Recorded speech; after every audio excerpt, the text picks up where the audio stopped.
என்னை பின்பற்றி வா. You follow me. என்னை பின்பற்றி. You follow me. ஜபத்தை கேட்கும் எங்கள் தேவா, கிருபை பெரிதல்லோ. இந்த காலை நேரத்திலும் என்னோடு கூட மத்தேயு எழுதின சுவிசேஷம் 1ஆம் அதிகாரம் 21வது வசனத்தை நான் உங்களுக்காக வாசிக்கின்றேன். மத்தேயு எழுதின சுவிசேஷம் 1ஆம் அதிகாரம் 21வது வசனத்தை நான் உங்களுக்காக வாசிக்கின்றேன்.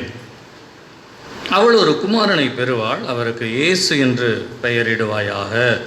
ஏனெனில் அவர் தமது ஜனங்களின் பாவங்களை நீக்கி அவர்களை ரட்சிப்பார் என்றான். நாம் ஜெபிப்போம். பரிசுத்தமுள்ள நல்ல பிதாவே, உமக்கு ஸ்தோத்திரம். இந்த காலை ஆராதனைக்காய் உமக்கு நன்றி செலுத்துகின்றோம். இந்த காலை ஆராதனையிலும் தேவரீ, நீர் எங்களோடு கூட நீர் பேசுவீராக. உம்முடைய சமூகத்தின் பலத்தை பெற்றுக்கொள்ளும்படியாய் நாங்கள் வந்திருக்கிறோம்.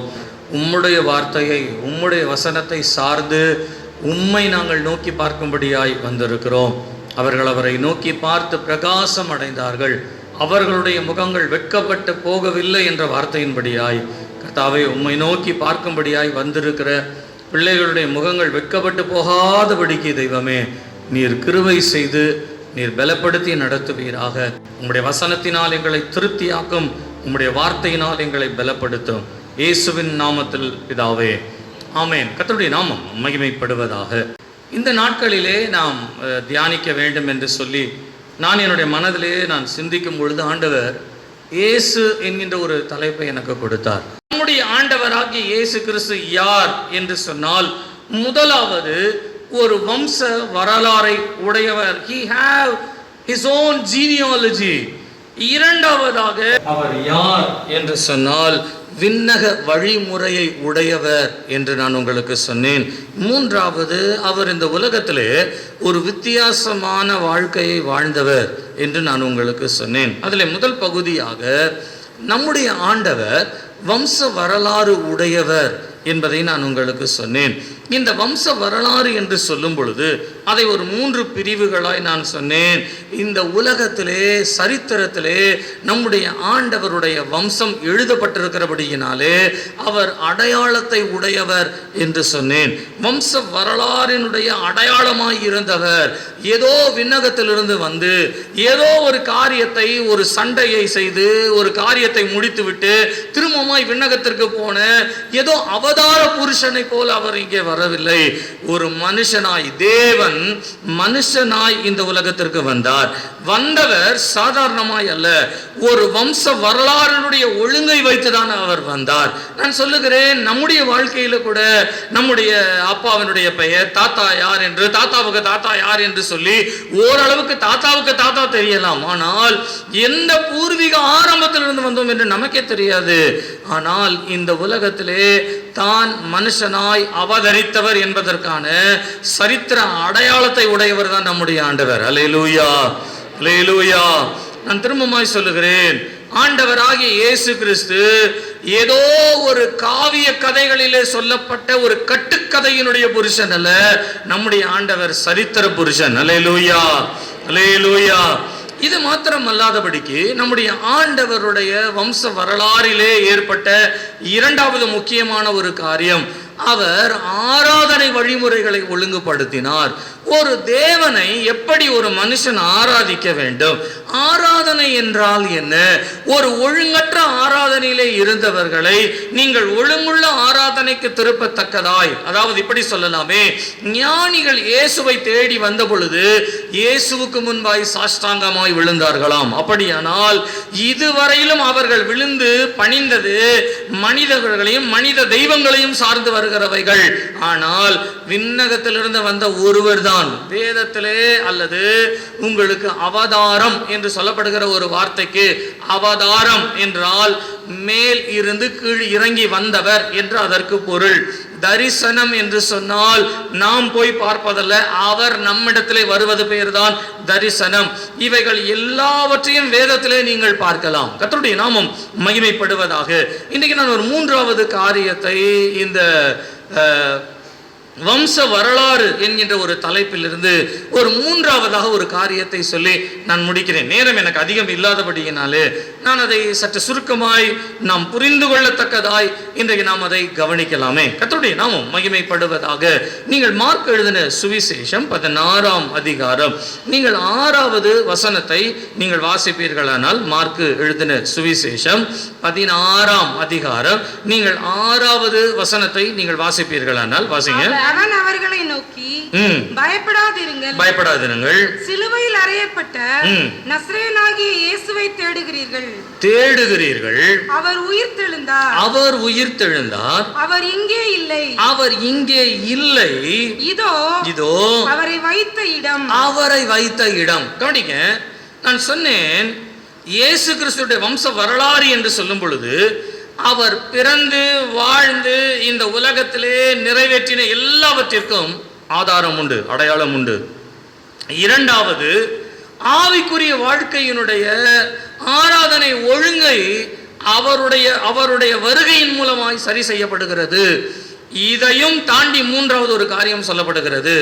இந்த உலகத்திலே இயேசு கிறிஸ்து வாழ்ந்தது உண்மை. எவ்வளவு உண்மை என்று சொல்லப்படுகிறதோ அவ்வளவுக்கு அவ்வளவாய் நான் சொல்லுகிறேனே, அந்த உண்மையுள்ள ஆண்டவர் வாழ்ந்தது மாத்திரமல்ல, ஒரு நாளிலே மரித்தார் என்று சொல்லப்படுகிறது.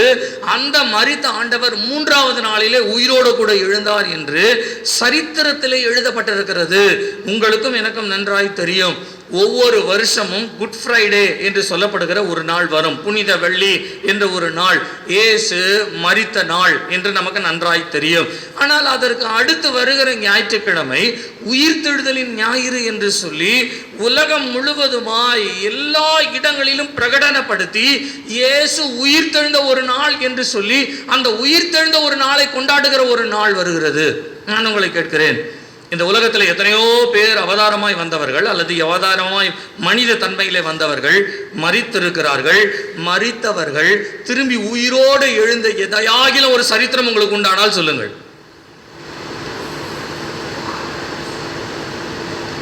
எனக்கு தெரிந்து எந்த கதைகளிலும் கூட சரி, உயிரோடு எழுந்து வந்த எந்த ஒரு சரித்திரமும் எழுதப்படவில்லை. அல்லது இப்படி சொல்லுகிறேனே, நீங்கள் இந்த வருஷம் கேலண்டரில் பார்த்தீங்கன்னா உங்களுக்கு நிறைய பிறந்த நாள் வரும், சரிங்களா? இந்த பிறந்த நாள் அப்படின்னு நம்ம எடுத்தோம்னா, நான் உங்களுக்கு உதாரணத்துக்கு சொல்கிறேன், நீங்கள் யாரையும் குறிப்பிட்டு பேசுகிறேன்னு நினச்சிக்காதீங்க. காந்தி ஜெயந்தி அப்படின்ற பேரில் வரும், ஜெயந்தி அப்படின்ற ஒரு பேரில் வரும். ஜெயந்தினா பிறப்புன்னு அர்த்தம், சரிங்களா? அப்போ காந்தி ஜெயந்தின்னு வருது. அதை போல ஒவ்வொருவருக்கும் ஜெயந்தி வருது, எல்லாருக்குமே ஜெயந்தி வருது. ஆனால் யாருமே மரணத்தை ஜெயித்து எழுந்தார்கள்ன்ற ஜெயந்தி கிடையாது. நான் சொல்லுகிறேன், நம்முடைய ஆண்டவர் மாத்திரம்தான் சரித்திரத்திலே அவர் சொன்னபடியே உயிர் தெழுந்தார் என்று எழுதப்பட்டிருக்கிறது. அல்லேலூயா. ஆனால் நம்முடைய ஆண்டவர் நீங்கள் எடுத்தீங்கன்னா, பிறக்கும் பொழுது ஒரு தொழுவத்தில் பிறந்தாராம். மரிக்கும் பொழுது நமக்காக பாவத்தை ஏற்றுக்கொண்டு அப்ராணியாய் மரித்தாராம். அதே ஆண்டவர் உயிர் தெழுந்த பின்பு கூட சீஷர்களை பார்த்து, ஐயா, நான் உனக்காக ஒரு 10 கோடி ரூபா சேர்த்து வச்சிருக்கேன், ஒரு 20 சென்ட் நிலம் வாங்கி வச்சிருக்கிறேன், ஒரு 2 ஏக்கர் நிலம் இருக்குது, ஒன்றும் கவலைப்படாதீங்க, நான் செத்துட்டேன்னா கூட அந்த நிலத்தை விற்று அந்த பணம் வரும் இல்லையா, பென்ஷன் பணம் வரும் இல்லையா, அந்த பென்ஷன் பணம் வரும்போது அதெல்லாம் வாங்கி வச்சு நீங்கள் உங்கள் ஊழியத்தை நீங்கள் செய்யுங்கன்னு சொல்லி எந்த பணத்தை சேர்த்தும் வைக்கவில்லை, எந்த பைசாவையும் கொடுத்துக்கிட்டும் போகவில்லை. ஆனாலும் இன்றைக்கு சொல்லுகிறேன், அவர் ஐஸ்வர்ய சம்மனராய் இருக்கிறார். அவரை நம்பி வந்த ஒருவரையும் தேவன் தெருவிலேயோ மற்ற இடங்களிலோ வெறுமையாய் விட்டதில்லை. அல்லேலூயா, அல்லேலூயா. நீங்க யோசிச்சு பாருங்க, ஒரு 20-30 வருஷத்துக்கு முன்னே உங்க வாழ்க்கை எப்படி இருந்ததுன்னு யோசிச்சு பாருங்க. இன்னைக்கு ஆண்டவர் உங்களை எப்படி வச்சிருக்காருன்னு யோசிச்சு பாருங்க. நான் சொல்லுகிறேன், நான் அதை நினைக்கிறேன். நான் சிறு வயது முதல் வளர்ந்து வந்த ஒவ்வொரு சூழ்நிலையும் நினைக்கிறேன். தேவன் ஒருவர் மாத்திரம் இல்லை என்று சொன்னால் இன்றைக்கு இந்த இடத்துல என்னால் நின்றிருக்கவே முடியாது. அவர் மாத்திரம் உயிர் தெழுந்து ஜீவிக்கிறவராய் இல்லாமல் இருந்திருந்தால் இன்றைக்கு இந்த ஆசீர்வாதத்தை நான் பெற்றிருக்கவே முடியாது. நான் சொல்லுகிறேன், இந்த எல்லா நன்மைகளுக்கும் இந்த எல்லா ஆசீர்வாதங்களுக்கும் ஒரே ஒருத்தர் தான் கனத்திற்கும் துதிக்கும் பாத்திரராய் இருக்கிறார், ஆண்டவராகிய இயேசு கிறிஸ்து. கரங்களை உயர்த்தி ஒரு அல்லேலூயா சொல்லுங்க. அல்லேலூயா, அல்லேலூயா, அல்லேலூயா. ஆண்டவர் என்னைக்காவது ஒரு நாள் நம்மளை பார்த்து, நம்ம சூழ்நிலையை பார்த்து, இப்போ எனக்கு கொஞ்சம் வேலை இருக்குது, நீ உன் வேலையை மாத்திரம் செய்துட்டு இரு, நீ ஜெபம் பண்ணிட்டே இரு, கொஞ்சம் வேலைக்கு சென்னை வரைக்கும் போயிட்டு இப்போ நான் வந்துடுறேன், இன்னொருத்தருக்கு உதவி செய்யணும், நான் வந்துடுறேன் அப்படின்னு ஏதாவது ஒரு நிமிஷம் ஒரு செகண்ட் நம்மளை விட்டு விலகினதா உங்களுக்கு ஏதாகிலும் ஞாபகம் இருக்குதா? நமக்கு சோதனை வரும்பொழுது நம்ம தான் யோசிக்கிறோம், ஆண்டவர் என்ன கைவிட்டாரு, ஆண்டவர் என்ன கைவிட்டாரு அப்படின்னு சொல்றதுக்கு நமக்கு தான் வாய் இருக்கே ஒழிய, ஆண்டவர் சொல்றாரு, ஒரு நாளும் இஸ்ரவேலை காக்கிறவர் உறங்குவதும் இல்லை தூங்குவதும் இல்லை. அல்லேலூயா. நான் உன்னோடு கூட இருந்து நீ போகிற இடமெல்லாம் உன்னை காத்து நான் உன்னை சமாதானத்தோடு உன் பிதாவினுடைய இதே ஸ்தலத்திற்கு உன்னை திரும்பி வர பண்ணுவேன் என்று வாக்குத்தத்தம் பண்ணினவர் சொன்னதை செய்யும் அளவு உன்னை கைவிடுவது இல்லை என்று சொல்லி ஆண்டவர் அன்றைக்கு யாக்கோபுக்கு சொன்ன அதே வார்த்தையை இன்றைக்கு நம்முடைய வாழ்க்கையில இந்த நிமிஷம் வரைக்கும் அவர் நிறைவேற்றி வருகிறார். அல்லேலூயா, அல்லேலூயா.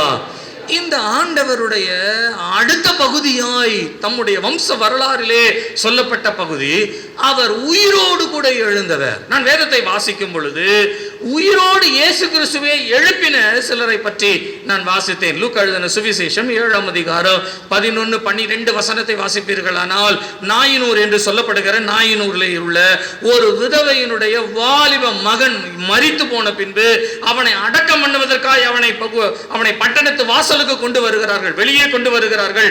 அப்படி கொண்டு வரும் பொழுது இயேசு அவர்களை கண்டு அந்த விதவையினுடைய நிலைமையை கண்டு அவள் கைம்பெண்ணாய் இருக்கிறபடியினாலே அவள் எப்படி இனிமேல் இந்த உலகத்தில் இருப்பாள், யூதருடைய முறைமையின்படி வீட்டினுடைய ஆண் பிள்ளை இல்லாத ஒரு குடும்பத்தை அவர்கள் ஒதுக்குகிற ஒரு நிலைப்பாடு உண்டு. குடும்ப தலைவன் என்று சொல்லும் பொழுது, குடும்பத்தை நடத்துகிறவர் என்று சொல்லும் பொழுது யாராயிரம் ஒருவர் இருக்க வேண்டும். நீங்க வேத வாசல் பார்த்தீங்கன்னா இயேசு கிறிஸ்து 30 வயது வரையிலும் அவருடைய பெற்றோரோடு கூட இருந்தாராம். ஆனால் சரித்திரம் சொல்லுகிறது, இயேசு கிறிஸ்துவினுடைய 12வது வயதிலே சொல்லப்பட்ட தாய் தகப்பன் என்ற ஒரு வார்த்தை, அதற்கு பின்பு தகப்பன் என்ற ஒரு வார்த்தையே வரவில்லை. இயேசு கிறிஸ்து ஒரு சிறு வயதில் இருக்கிற காலங்களிலேயே அவருடைய தகப்பனாகிய யோசேப்பு மரித்திருக்கலாம் என்று சொல்லுகிறார்கள். அப்படி மரித்திருக்கும் பொழுது அந்த குடும்பத்தை நடத்த வேண்டிய, அந்த குடும்பத்தை பொறுப்பெடுக்க வேண்டிய ஒரு பொறுப்பு இயேசு கிறிஸ்துவுக்கு இருந்தபடியினாலே அவர் 30 வயது வரையிலும் தன் குடும்பத்தோடு கூட இருந்தார். 30வது வயதிற்கு மேல்தான் அவர் ஊழியத்தை தொடங்கினார் என்பது சரித்திரத்திலே நமக்கு சொல்லப்பட்ட ஒரு ஒழுங்கு. ஆக ஒரு குடும்பத்திலே இருக்கிற ஒரே மகன், புருஷன் மரித்து விட்டான், ஒரே மகன் தான் இருக்கிறான், இந்த மகனும் இப்படி போய்விட்டானே என்று சொல்லி நொந்து கொண்டிருக்கிற அந்த நாயினூர் விதவையினுடைய மகனை இயேசு உயிரோடு கூட எழுப்பினார். அல்லேலூயா, அல்லேலூயா. நீங்கள் யோவான் எழுதின சுவிசேஷம் 11ஆம் அதிகாரம் 43வது வசனத்திலே, தாயும் தகப்பனும் இல்லை என்று நினைக்கின்ற சூழ்நிலையிலே வாழுகிற மார்த்தாள், மரியாள் என்று சொல்லப்படுகிறவர்களுக்கு சகோதரன் லாசர் என்று ஒருவன் இருந்தான், அவனும் மரித்து போனான். அந்த மரித்த லாசருவை இயேசு உயிரோடு கூட எழுப்பினார் என்று வேதத்திலே நாம் வாசிக்கின்றோம். நீங்கள் 3வது லூக்கா எழுதின சுவிசேஷம் 8ஆம் அதிகாரம் 41வது வசனத்திலிருந்து 56வது வசனத்து வரையிலும் வாசிப்பீர்களானால், எவீரு என்று சொல்லப்படுகின்ற ஒரு ஜெப ஆலய தலைவனுடைய மகள் வீட்டிலே மரித்திருக்கிற சூழ்நிலையிலே இயேசு மரணம் அடைந்த அவளை உயிரோடு கூட எழுப்பினார் என்று வேதத்திலே வாசிக்கிறோம். ஆக வேதத்திலே உயிரோடு எழுந்தவர்களை பற்றின சரித்திரமும் உண்டு. நீங்க ஒரு இடத்துல வாசிங்கன்னா பேதுரு கூட ஒரு சகோதரி உயிரோடு கூட எழுப்புறார், ஒரு சீஷி எழுப்புறார். அப்ப உயிரோடு எழுப்பப்பட்டவருடைய சரித்திரம் வேதத்திலே கூட இருக்கிறது. ஆனால் உயிரோடு எழுந்தவர்கள் திரும்பமாய் ஒரு நாள் மரித்தார்கள், அடக்கம் பண்ணப்பட்டார்கள். ஆனால் பவுல் ரோமருக்கு எழுதின நிருபத்திலே 6ஆம் அதிகாரம் 9வது வசனத்திலே சொல்லுகின்றார், மரித்தோரிலிருந்து எழுந்த கிறிஸ்து இனி மரிப்பதில்லை என்று அறிந்திருக்கிறோம், மரணம் இனி அவரை ஆண்டு கொள்வது இல்லை. அல்லேலூயா, அல்லேலூயா. நீங்கள் வெளிப்படுத்தின விசேஷம் 1ஆம் அதிகாரம் 18வது வசனத்திலே வாசிக்கும் பொழுது, மரித்தேன் ஆனாலும் இதோ சதா காலங்களிலும் உயிரோடு இருக்கிறேன், ஆமேன், மரணத்திற்கும் பாதாளத்திற்கும் உரிய திறவுகோலை உடையவராய் இருக்கிறேன் என்று ஆண்டவர் சொல்லுகிறார். அல்லேலூயா, அல்லேலூயா. இந்த காலை நேரத்தில் சொல்லுகிறேன், நீங்கள் மரணத்தை பற்றின அநேக காரியங்களை கேள்விப்பட்டிருக்கலாம், உயிர்த்தெழுதலை பற்றி நீங்கள் வேதத்திலே சில இடங்களிலும் நீங்கள் வாசித்திருக்கலாம். ஆனால் நம்முடைய ஆண்டவர் எப்படி என்று சொன்னால், மரித்தார், உயிரோடு எழுந்தார், எழுந்தவர் இன்றைக்கு வந்து உயிரோடு நம்மோடு இருக்கிறார். அல்லேலூயா, அல்லேலூயா. கர்த்தருடைய நாமம் மகிமைப்படுவதாக. நீங்கள் இந்த உயிர்த்தெழுந்த ஆண்டவர் என்று சொல்லும் பொழுது கவனிங்க, நான் குறிப்பிற்கு வருகிறேன். உயிர்த்தெழுந்த ஆண்டவர் தம்முடைய வம்ச வரலாறிலே உயிர்த்தெழுந்த நாள் என்ற ஒரு நாள் இருக்கிறது என்பதை வேதம் நமக்கு அடையாளம் காட்டுவதற்கு ஒரு காரணம் உண்டு. என்ன காரணம் என்று சொன்னால், நம்முடைய வாழ்க்கையிலே எந்தெந்த பகுதிகளிலெல்லாம் மரணத்தை நோக்கி மரித்து மரணத்திற்கு ஏதுவான காரியங்கள் நம்மை ஆளுகை செய்யும்படியாய் ஆண்டு கொள்ளும்படியாய் வருகிறதோ, இவைகளிலிருந்து உயிர் பெறத்தக்கதான ஒரு உயிர்த்தெழுதலின் வல்லமை இருக்கிறது என்பதை தேவன் நமக்கு அடையாளப்படுத்துகிறார். கவனிங்க, நான் உங்களுக்கு இந்த மரணம் அப்படின்ற ஒரு வார்த்தையை நேரடியாக சொன்ன உங்களுக்கு புரியாது. ஆகையினாலே எனக்கு தேவன் ஞாபகப்படுத்தின ஒரு காரியத்தை என் மனதிலே நான் கொண்டு வந்தேன். நான் பழைய பிரேயர் ஹவுஸில் நான் சின்ன வயசுல இருக்கும் பொழுது சுந்தரையாயனுடைய காலங்களில் அவர் பேசும் பொழுது அவருக்கு பின்பாக வசன அட்டைகள் அங்கே இருந்துக்கும். Jesus deliver you from all sin, sorrow and sickness அப்படின்ற ஒரு வார்த்தை அதில் எழுதியிருக்கும். He delivers you from all your sins, all your sorrows, all your sickness.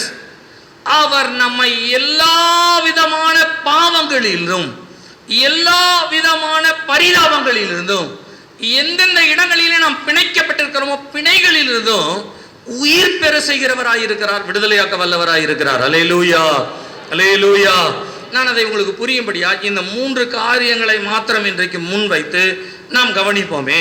நான் சொன்னேன் உங்களுக்கு, இயேசு கிறிஸ்து பாவங்களிலிருந்து நம்மை விடுதலையாக்குகிறவர், அல்லது பாவத்திற்குள்ளானவைகளை உயிர் பெற செய்கிறவர், உயிர் பிறந்து எழ வைக்கிறவர். நீங்கள் யோவான் எழுதின சுவிசேஷம் 8ஆம் அதிகாரம் 2வது வசனத்திலிருந்து 5வது வசனம் வரையிலும் வாசிப்பீர்களானால், கையும் மெய்யுமாய் பிடிப்பட்ட ஒரு விபச்சார ஸ்திரீயை கொண்டு வந்து இயேசுவுக்கு முன்பாய் நிறுத்துகிறார்கள். அப்படி நிறுத்தும் பொழுது, அப்படி வரும் பொழுது கர்த்தருடைய நாமம் மகிமைப்படுவதாக.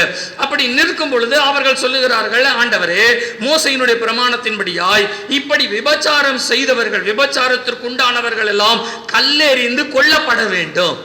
ஆகையினாலே இவளை நாங்கள் கொல்லும்படியாய் வந்திருக்கிறோம். நீர் போதகராயிற்று, நீர் நல்ல நல்ல வழிகளை காண்பிக்கிறவராயிற்று, நீர் ஏதாகிலும் இவளுக்கு நீர் பதில் சொல்லும் என்று கேட்கும் பொழுது ஆண்டவர் அமைதியா இருந்தாராம். கொஞ்ச நேரம் கழிச்சு அவர்கள் கேட்டுக்கொண்டே இருந்தபடியினாலே இயேசு கிறிஸ்து எழுந்து முதலாவது சொன்னாராம், உங்களிலே பாவம் செய்யாதவன் எவனோ அவன் முதலாவது கல்லெறிய கடவன். அவர்கள் இருதயத்திலே குத்தப்பட்டவர்களாய் எடுத்த கல்லை கீழே போட்டுவிட்டு எல்லாரும் போய்விட்டார்கள். ஆண்டவர் அந்த ஸ்திரீயை பார்த்து கேட்கிறார், ஸ்திரீயே, உன்னை ஆக்கினைக்குள்ளாய் தீர்க்கிறவர்கள் எங்கே அப்படின்னு கேட்கும் பொழுது அவர் சொல்றா, ஆண்டவரே, அவர்கள் இல்லை, போய்விட்டார்கள். அதற்கு அப்புறம் ஆண்டவர் சொல்றாரு, கவனி, இந்த உலகத்துல நீ செய்த பாவத்துக்கு ஒரு ஆக்கினை இருக்கிறது. வேதம் சொல்லுகிறது பாவத்தின் சம்பளம் மரணம். அப்போ நீ செய்த பாவத்திற்கு உனக்கு ஒரு மரணம் என்கின்ற ஒரு இடம் வர வேண்டும். ஆனால் இந்த மரணத்தை நீ விளிம்பிலே நின்று கல்லெறிந்து கொல்லப்பட வேண்டிய இடத்திற்கு நீ வரும் பொழுது நான் இப்பொழுது உன்னை காப்பாற்றி இருக்கிறேன். இப்ப நீ உன்னை சரி செய்து கொள்வதற்கு நீ ஒரே ஒரு காரியத்தை மாத்திரம் செய்ய வேண்டும். கவனிங்க, மரணத்திற்கு போக வேண்டிய ஒரு ஸ்திரீக்கு ஆண்டவர் ஒரு காப்பாற்றுதலை கொடுத்து அவள் பாவத்திலிருந்து திரும்ப பாவத்திலே மரித்து விடாதபடிக்கு பாவத்திலிருந்து அவள் உயிர் பெறுவதற்கு ஒரே ஒரு வழி சொன்னார். என்ன வழி சொன்னார் தெரியுங்களா? இனி பாவம் செய்யாதே. அவ்வளவுதான். இந்த காலை நேரத்தில் தேவ சமூகத்துக்கு வந்திருக்கிற உங்களை பார்த்து கர்த்தர் சொல்லுகிறார், நீங்கள் உங்களுடைய பாவத்தின் சம்பளமாகிய மரணம் என்கின்ற ஒரு இடத்தை நீங்கள் அடைவதற்கு முன்பாக இயேசு கிறிஸ்துவை நீங்கள் சந்திக்கக்கூடிய சூழ்நிலை வருகிறது. இந்த இயேசு கிறிஸ்து உங்களிலிருந்து அந்த பாவத்தை எடுப்பதற்கு ஒரே ஒரு வழிதான் சொல்றாரு. என்னன்னா, இனிமே செய்யாத. இன்னைக்கு உலகத்துல நான் சொல்லுகிறேனே, நிறைய பேருக்கு தாங்கள் செய்கிறது பாவம் என்றே தெரியாமல் பாவத்தை செய்து கொண்டிருக்கிறார்கள். நான் அதை எப்படி சொல்லுகிறேன், உலகத்திலேயே ரொம்ப அல்லது வேதத்திலேயே ரொம்ப மோசமாய் சொல்லப்படுகிற ஒரு பாவம் விபச்சார பாவம். இது பாவம் என்று தெரியும், ஆனால் அதை ஒரு பெரிய பாவமாகவே கருதாத ஒரு வாழ்க்கை உலகத்தில் இருக்கிறது. உலகத்தில் இருக்கிற சில நேரங்களில் நான் சொல்லுகிறேன், தேவனை அறியாதவர்கள், இயேசுவை அறியாதவர்கள் தங்களுடைய வாழ்க்கையிலே நிறைய தவறுகளை செய்கிறார்கள். நிறைய தவறுகள். இந்த தவறுகளை செய்யும் பொழுது இது தவறு என்றே தெரியாமல் செய்வதற்கு காரணம் என்னவென்றால், அவர்கள் வழிபடுகிற வழிபாட்டு முறையிலே அந்த தெய்வத்தினுடைய ஒழுங்கு வழிகளை பற்றி அவர்களுக்கு தெரியாது. நம்ம தெய்வம் இப்படிதான் இருக்கு, ஆகையினாலே நம்ம இப்படிதான் ஒழுங்கா வாழணும் அப்படின்னு முன்மாதிரியான வாழ்க்கை இல்லாததினாலே அவர்களுக்கு பாவம் என்றால் என்ன என்று தெரியாமல் இருக்கலாம், மேபி. ஆனால் வேதத்தை வாசிக்கிற நமக்கு பாவம்னா என்னன்னு தெரியும். நான் அதை இப்படி கூட சொல்றேன், நீங்க என்னை தப்பா எடுத்துக்காதீங்க. உலகத்தில் பிறந்த இயேசுவை ஏற்றுக்கொண்டாலும் ஏற்றுக்கொள்ளாவிட்டாலும் உலகத்தில் பிறந்த எல்லாருக்குமே எது பாவம் எது பாவம் இல்லாததுன்னு நல்லாவே தெரியும். தெரியுமா தெரியாதா? இப்போ நான் சொல்றேன், கிறிஸ்தவர்களாகிய நமக்கு தெரியும் விபச்சாரம் என்பது ஒரு பாவம்.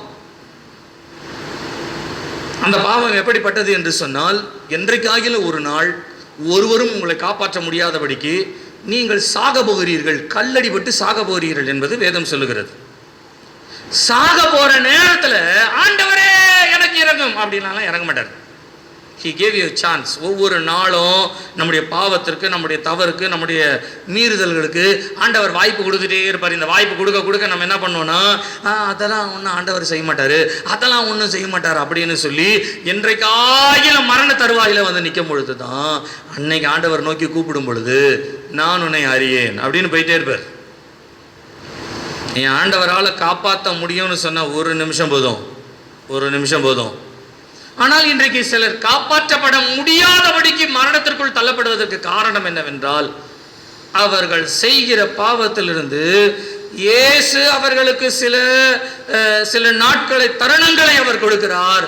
தருணங்களை கொடுக்கும் பொழுது அதை பயன்படுத்துவது இல்லை, அதை ஏற்றுக்கொள்ளுவது இல்லை. நான் சொல்லுகிறேன், உங்களுக்கு அடிக்கடி நான் சொன்ன சில உதாரணங்களை நான் வேகமாய் சொல்லுகிறேனே. காலையில் நேரங்களில் நீங்கள் வண்டி எடுத்துட்டு நீங்கள் வெளியில் மெயின் ரோட்டுக்கு போனீங்கன்னா, இந்த மெயின் ரோட்டுக்கு அந்த ஆஸ்பத்திரி பக்கத்தில் நீங்கள் அப்படி நடந்து போனீங்கன்னா, வண்டி எடுத்துகிட்டு போனீங்கன்னா பார்த்தீங்கன்னா சிக்னல்லாம் வந்து ஆரஞ்சில் எரியும். ஆரஞ்சில் எரியிற சிக்னல் பார்த்த உடனே அது என்ன சொல்லுதுன்னா, நீ கவனமாக போ, நீ போகலாம், ஆனால் முன்ன பின்னெல்லாம் பார்த்து கொஞ்சம் கவனமாக போ அப்படின்ட்டு இருக்கும். நீங்கள் இதே சிக்னலில் நீங்கள் எடுத்துக்கங்களேன், ஒரு நாள் காலையில் போகும்போது ரெட் கலரில் இருக்குது. ரெட் கலரில் இருக்குதுன்னா நிற்கணும்னு அர்த்தம். இப்போ நிற்கணுன்ற ஒரு இடத்துல நீங்கள் பார்க்குறீங்க, சுற்றி முற்றி பார்க்குறீங்க. முதலாவது போலீஸ்காரன் கிடையாது, ஒரு போலீஸும் கிடையாது. ரெண்டாவது ஒரு வண்டியும் வரல, போலீஸும் இல்லை. இப்போ வண்டியும் வரல, போலீஸும் இல்லைன்னா நம்ம என்ன பண்ணுவோம்? காலியாக தானே இருக்குது ரோடு, அப்படி நம்ம போயிடுவோம். சரிங்களா? அப்படி கடந்து போனால் எந்த விதமான போலீஸ்காரர்களும் நம்ம பிடிக்க மாட்டாங்க, எந்த ஃபைனும் போட மாட்டாங்க, எந்த வண்டியும் நமக்கு குறுக்கால வராம காலியா இருக்கிற ரோடு, ஆபத்தும் நமக்கு இல்லை, எதுவுமே உலக பிரகாரமா நமக்கு இல்லை. ஆனா ஒன்னே ஒன்று நல்லா தெரிஞ்சுக்காங்க, நில்லுன்னு சொல்ற இடத்துல நிக்காம போறது தப்புனா தப்பு தான். சில நேரங்களில் நம்ம கூட என்ன பண்ணுறீங்களா, பாவம் செய்வோம் ஆனா நமக்கு எந்த தண்டனையும் கிடைக்காது. பாவம் செய்வோம் ஆனா நமக்கு எந்த பிரச்சனையும் வராது. பாவம் செய்வோம் ஆனா யாருமே பார்க்க மாட்டாங்க, எந்த தண்டனையும் வரல, எதுவுமே நடக்கலன்றதுனால ஆண்டவர் சும்மா இருந்துட்டாருன்னு நம்ம நினைக்க கூடாது. இந்த பாவம் கொஞ்சம் கொஞ்சமாக சேர்த்து வச்சு கடைசியில் நம்முடைய பாவம் சம்பளமாகிய நம்மை மரணத்திற்கு அடிக்கடி கடிந்து கொள்ளப்பட்டும் தன் பிடரியை கடினப்படுத்துகிறவன் சடுதியிலே சகாயமின்றி சடுதியிலே நாசமாவான் என்று வேதம் சொல்லுகிறது, நான் சொல்லவில்லை. அப்படியானால் தேவன் நமக்கு கொடுக்கிற தருணத்தை நம்ம சரியாக பயன்படுத்திக்கிட்டோன்னா தப்பிச்சோம். இல்லைன்னா ஒருவரும் காப்பாற்ற முடியாத ஒரு சூழ்நிலையிலே நாம் நிற்க வேண்டிய ஒரு சூழ்நிலை நமக்கு நிச்சயமாய் வரும். ஒரு முறை 2 நண்பர்கள் இருந்தார்களாம். அதில் முதலாவது ஒரு நண்பன் இன்னொருத்தனை பார்த்து சொன்னானா, நான் கடைக்கு போகிறேன், கத்திரிக்காய் வாங்கணும், அம்மா வாங்கினு சொன்னாங்க, நீ என் கூட வரியா அப்படின்னு கேட்டான். அப்போ அவன் சொன்னான், வரேன், நானும் 2 பேரும் போகலாம் அப்படின்ட்டு. இந்த முதலாவது நபர் காசு கொடுத்து கத்திரிக்காய் வாங்கிட்டு இருக்காரு. இந்த 2வது நபர் என்ன பண்ணுறாருன்னா, சைடில் கத்திரிக்காவை அப்படியே எடுத்து பேக்கில் போட்டுக்கிறார். இவர் பேக்கில் போட்டுக்கிறத கடைக்காரன் பார்க்கல. 2 பேரும் திரும்பி வரும் பொழுது அந்த 2வது நபர் சொன்னாடி, இன்னைக்கு நான் ஒரு 10 கத்திரிக்காவை சுட்டுட்டேன் அப்படின்ட்டான். ஏண்டா எடுத்த? அவன் பார்க்காத அளவுக்கு சூப்பராக எடுத்துட்டா. வேற அதோ இருக்குது. கத்திரிக்காய் எடுத்து 2 பேரும் வீட்டுக்கு போயிச்சார். முதலாவது நபர் அவனுடைய தாயார் இடத்துல போய் கொடுக்கும் பொழுது அவங்க அப்பா கேட்குறேன், என்னடா இவ்வளோ கத்திரிக்காய் வாங்கிட்டு வந்திருக்கேன்? நான் உனக்கு கொஞ்சம் தானே வாங்கிட்டு சொன்னேன், ஏன் இவ்வளோ இருக்குது அப்படின்னு. உடனே அவன் சொன்னானா, அவன் செய்ததை இவன் செய்த மாதிரி ஒரு வார்த்தை சொன்னானா. என்ன சொன்னானா, கத்திரிக்காவை கொஞ்சம் அவனுக்கு தெரியாமல் எடுத்துட்டு அதனால தான் நமக்கு அதிகமாக கிடச்சிருச்சு அப்படின்னா. அவங்க அம்மாவுக்கு வந்தப்போ பலார்னு ஒரு மரியாதை எடுத்துகிட்டு போய் கொடுறா. திருடிட்டு வந்திருக்கேன், நீ எடுத்துகிட்டு போய் கொடு அப்படின்னா. இவன் பேக் எடுத்துகிட்டு வெளியில் வந்து அவன் நண்பரை பார்த்து சொன்னான், இங்கே பாரு, நீ எடுத்ததை நான் எடுத்தேன்னு சொன்னதுனால அரை வாங்கிட்டேன், எங்கள் அம்மா திருப்பி கொடுன்னு சொல்கிறாங்க, இதை நீ தானே எடுத்த, நீ எடுத்துகிட்டு போய் கொடு அப்படின்னு அவங்க கையில் கொடுத்துட்டானா. இந்த வாங்கின 2வது நபர் என்ன பண்ணானா, உங்கள் வீட்டுக்கு வேணானா என்னடா எங்கள் வீட்டுக்கு எடுத்துகிட்டு போகிறேன்னு எடுத்துகிட்டு போயிட்டானா. எடுத்துகிட்டு போனவன் அவங்க அம்மா கேட்டாங்களாம், என்னடா கத்திரிக்காய் வாங்கிட்டு வந்திருக்கேன், என்ன புதுசா? என் நண்பர் ஒருத்தர் கத்திரிக்காய் வாங்கிறதுக்கு போனார், கூட போனேன், 4-5 கத்திரிக்காய் அந்த கடைக்காரனுக்கு தெரியாமே சுட்டுட்டேன் நான் அப்படின்னு. உடனே அந்த அம்மா சொல்லிச்சான், அந்த கடைக்காரன் யார் யாரெல்லாம் ஏமாத்துறானோ தெரியல, அதனால என் புள்ள கடைக்காரன் ஏமாத்திட்டான் அப்படின்னு சந்தோஷப்பட்டுதான் அந்த அம்மா. சில நேரங்களில் தப்பு செய்யறதுக்கு காரணம் என்ன தெரியுங்களா? யார் யாரோ செய்யறாங்க, நம்ம செய்யாம இருந்தா? யார் யாரோ போறாங்க, நம்ம போகாம இருக்குதா? யார் யாரோ இப்படி இருக்கிறாங்க, கெட்டவங்களாம் பண்றாங்க, நல்லதானே இருக்கிறாங்க, நம்ம செய்தா என்ன அப்படின்னு நினைச்சு நம்முடைய வாழ்க்கையில சில நேரங்களில் பாவத்தில் நம்ம விழுறோம். காரணம் அதான். நாட்கள் ஆக ஆரம்பிச்சது. அடி வாங்கின பிள்ளை அடி வாங்கிக்கிட்டே வளர்றான். கத்திரிக்காய் திருடின பிள்ளை கத்திரிக்காய் மாத்திரல திருட்டுதே வளரான். ஒரு நாள் பெரிய திருட்டு செய்து அதிலே தப்பிக்க வேண்டும் என்று ஒரு கொலையையும் செய்து நீதிமன்றத்தில் போய் நிற்கிறாரு. நீதிமன்றத்தில் அவருக்கு தண்டனை கொடுக்குற நாள் வருது. அந்த தண்டனை கொடுக்கறதுக்கு வந்து உட்கார்ந்தது யாருன்னு சொன்னா, அந்த கத்திரிக்காய் வாங்கின முதலாவது நபர் ஜட்ஜா வந்து உட்கார்றாராம். நீ எங்கேயோ பார்த்த மாதிரி இருக்குது. 2 பேரும் பேசிக்கிறாங்க. சொல்றானா, நம்ம 2 பேரும் ஒன்றா படித்தோம்ல, என்ன பிரச்சனை? இந்த மாதிரி கொலை பண்ணிட்டேன். சரி, நேரம் வந்தது, ஜட்ஜ்மெண்ட் கொடுக்க வந்தது. சார், நான் கொலை பண்ணிட்டேன்னா உனக்கு தூக்கு தண்டனை, அவ்வளோதான். தூக்கு தண்டனை கொடுக்கப்பட்டாயிற்று. எவ்வளோ கெஞ்சிரான், நீ என் நண்பன், ஏதாவது எனக்கு உதவி செய், எனக்கு தருணம் கொடு, எனக்கு வாய்ப்பு கொடு. சார், நான் உங்ககிட்ட நான் பேசும்பொழுது நண்பனாக பேசுனேன். உட்காந்துருக்கும்போது ஜட்ஜாக உட்காந்துருக்கேன். ஜட்ஜாக உட்காந்துருக்கேன்னா நான் செய்ய வேண்டிய வேலையை நான் செய்யணும். நீ செய்தது தவறு, ஆகையினாலே உனக்கு இதுதான் தண்டனை அப்படின்னு சொல்லிட்டு போயிட்டான். இவன் கதறான், கத்துறான். அவனை கூட்டிட்டு போகிற நேரத்தில் அவன் கேட்டானா, எங்கள் அம்மாவை நான் பார்க்கணும், முதலாவது அவங்கள வர சொல்லுங்க, நான் பார்த்துட்டு நான் கீழே இறங்குறேன்டான். அந்த அம்மாவை கூட்டிட்டு வந்து முன்னால் நிற்க வச்சாரு. அந்த அம்மா அப்படியே கதறுதான், ஐயோ என் மகனே என் மகனேன்ட்டு. கொஞ்ச நேரம் அவங்க அம்மா பார்த்துட்டு ஓங்கி ஒரு அரவணை விட்டாங்க. எல்லாரும் பார்க்குறாங்க, எல்லாரும் பார்க்குறாங்க, என்னடா பைத்தியக்காரத்தனமாக பண்ணிட்டு இருக்கிறானேன்ட்டு. அப்போ அவன் சொன்னானா, இதே மாதிரி நான் கத்திரிக்காய் திருடும் பொழுது என்னை அடிச்சிருந்தீன்னா இந்நேரம் நான் அவனை மாதிரி ஜட்ஜ் ஆகியிருப்பேன். நீ என்னை திருத்த வேண்டிய நேரத்தில் அடிக்க வேண்டிய நேரத்தில் அடிக்காம விட்டதுனால இன்னைக்கு நான் திருடனாகி கொலைகாரனா மாதிரி இன்னைக்கு நான் தூக்கு தண்டனைக்கு போகிறேன். நல்லா கவனிங்க, நல்லா கவனிங்க. சில நேரங்களில் நம்முடைய வாழ்க்கையில் கூட சின்ன சின்ன காரியம் இது ஒரு பெரிய விஷயமான்னு நினச்சி சின்ன சின்ன தவறுகளிலே ஆரம்பித்து அது ஒரு பெரிய பாவத்தில் நின்று நமக்கு அந்த பாவத்திற்கு தண்டனை என்னவென்று சொன்னால் மரணம் என்று வருகிறது.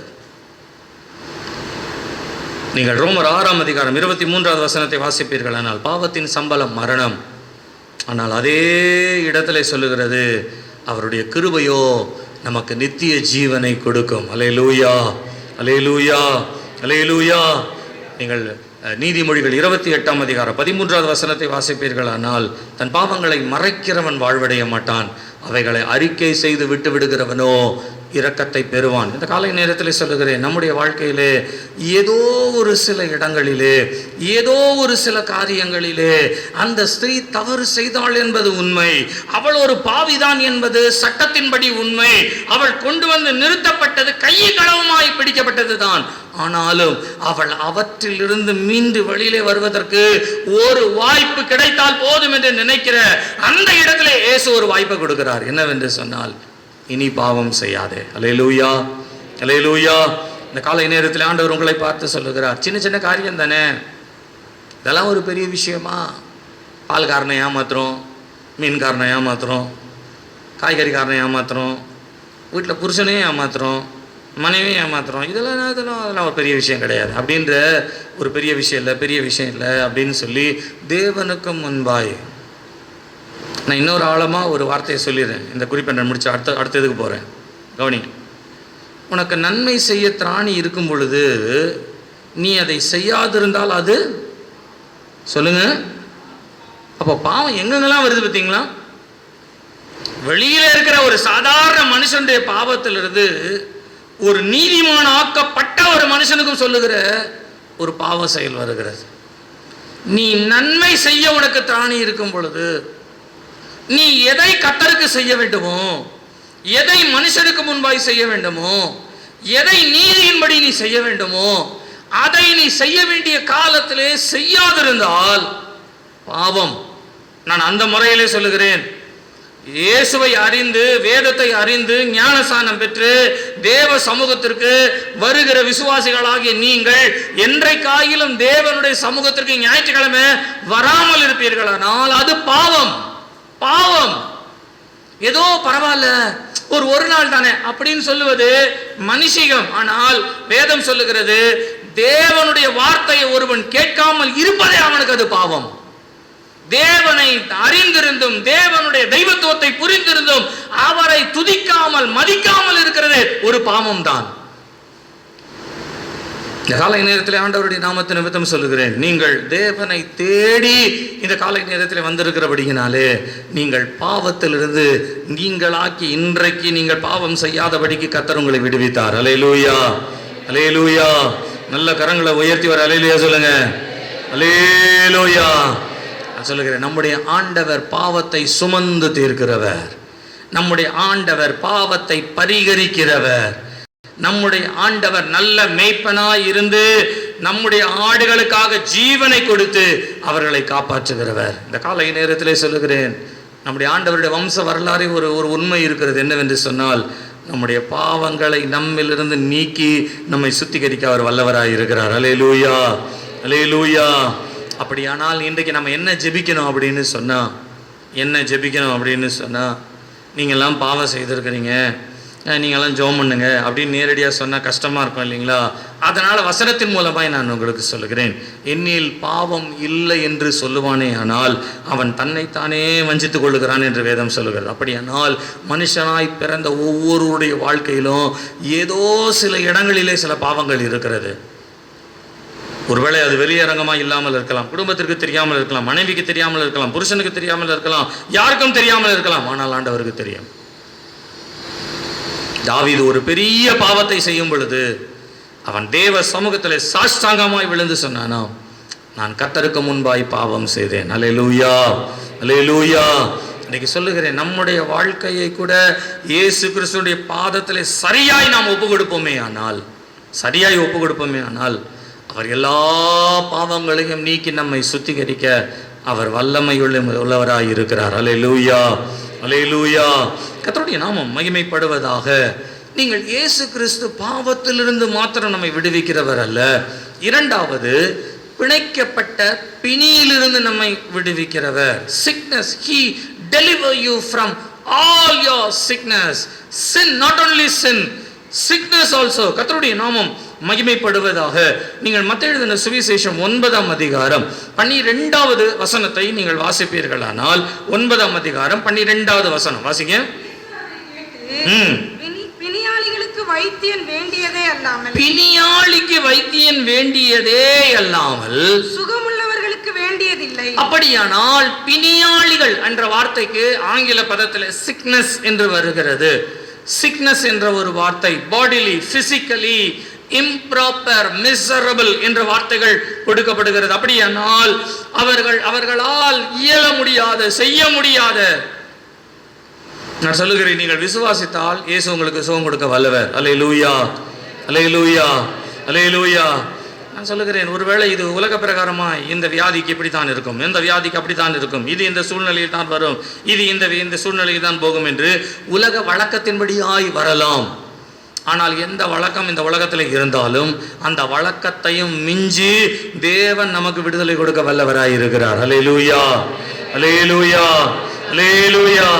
கர்த்தருடைய நாமம் மகிமைப்படுவதாக. எனக்கு அருமையான கர்த்தருடைய பிள்ளைகளே, நம்முடைய வாழ்க்கையிலே ஆண்டவர் சுகத்தை கொடுக்கிறார் என்று சொன்னால் நான் 2 காரியங்களை சுகத்தை பற்றி நான் சொல்லுகிறேன். ஒன்று, நீங்கள் யோவான் எழுதின சுவிசேஷத்திலே வாசிப்பீர்களானால் 5ஆம் அதிகாரம் 1 முதல் 9 வரையிலுள்ள வசனத்திலே 38 வருஷமாய் படுக்கையில் இருந்த ஒரு மனுஷனை இயேசு சுகப்படுத்தினார். 38 வருஷமாய் பெதஸ்தா குளத்தின் அண்டையே படுத்திருக்கிறான். குளம் கலக்கப்படும் பொழுது, கலங்குற அந்த நேரத்தில் யார் அதில் முதலாவது இறங்குகிறார்களோ அவர்களுக்கு சுகம் என்று வருகிறது. அநேகர் குளங்கள் கலக்கப்படும் பொழுது கீழே இறங்குகிறார்கள், அநேகர் சுகத்தை பெற்றுக் கொள்ளுகிறார்கள். ஆனால் ஒரே ஒரு மனுஷன் 38 வருஷமா படுக்கையில் இருக்கிறார். 38 வருஷமா. இந்த 38 வருஷமா இவன் வியாதியா இருக்கிறான் என்று இயேசு அறிந்து என்று எழுதப்பட்டிருக்கிறது. இயேசு அறிந்து சுகமடைய விரும்புகிறாயான்னு கேட்கும் பொழுது அவன் தான் கஷ்டத்தை சொல்றான். ஆண்டவரே, நான் இந்த குளத்துக்கிட்டே தான் இருக்கிறேன், இந்த குளம் கலக்கப்படும் பொழுது நான் அதை பார்க்கிறேன், நான் போய் இறங்கணும்னு நினைக்கிறதுக்கு முன்னால வேற ஒருத்தர் இறங்கிடுறான், என்னால இறங்க முடியும், யாருமே எனக்கு உதவி செய்ய முடியல, யாருமே எனக்கு உதவி செய்யல. அந்த இடத்துல இயேசு சொன்னார், நான் வந்து செய்யறதுக்கு தான் வந்திருக்கேன், நான் அதற்காக தான் வந்திருக்கேன். நீங்க அந்த பகுதியை வாசி பாருங்க. பெதஸ்தா குல தண்டையிலே அநேக வியாதியஸ்தர் அந்த மண்டபத்தில் படுத்திருந்தாங்களாம். ஆனால் இவன் ஒருத்தனை மாத்திரம் தான் 38 வருஷமா படுத்திருக்கிறான்னு அறிந்து அவன் ஒருவனுக்கு மாத்திரம் சுகத்தை கொடுத்துட்டு ஏசு அந்த இடத்த விட்டு போயிட்டார்.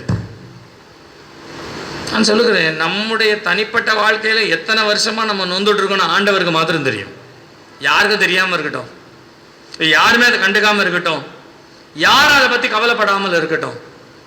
You may be in a situation of miserable, ஒரு கொடூரமான பயங்கரமான மற்றவர்கள் பரிதபிக்க வேண்டிய பரிதபிக்கத்தக்கதான சூழ்நிலை என்று சொல்லப்படுகின்ற ஒரு பரிதபிக்கப்பட்ட நிலைமையில் நான் இருக்கிறேன் என்று நீங்கள் இருக்கலாம். உங்களை பரிதபிக்கப்பட்ட நிலைமையில் இருக்கிற உங்களை, பிணைக்கப்பட்டிருக்கிற வியாதியினாலே பிணைக்கப்பட்டிருக்கிற உங்களை இயேசு சுகப்படுத்த வல்லவராய் இருக்கிறார். அல்லேலூயா, அல்லேலூயா. இயேசுவேன்னு கூப்பிட்டு பாருங்க, கர்த்தர் செய்கிறாரா இல்லையான்னு பாருங்க. அதுக்கு முதல் ஸ்டெப் இருக்குது, நம்ம பாவத்தை விட்டு வெளியில வரணும்.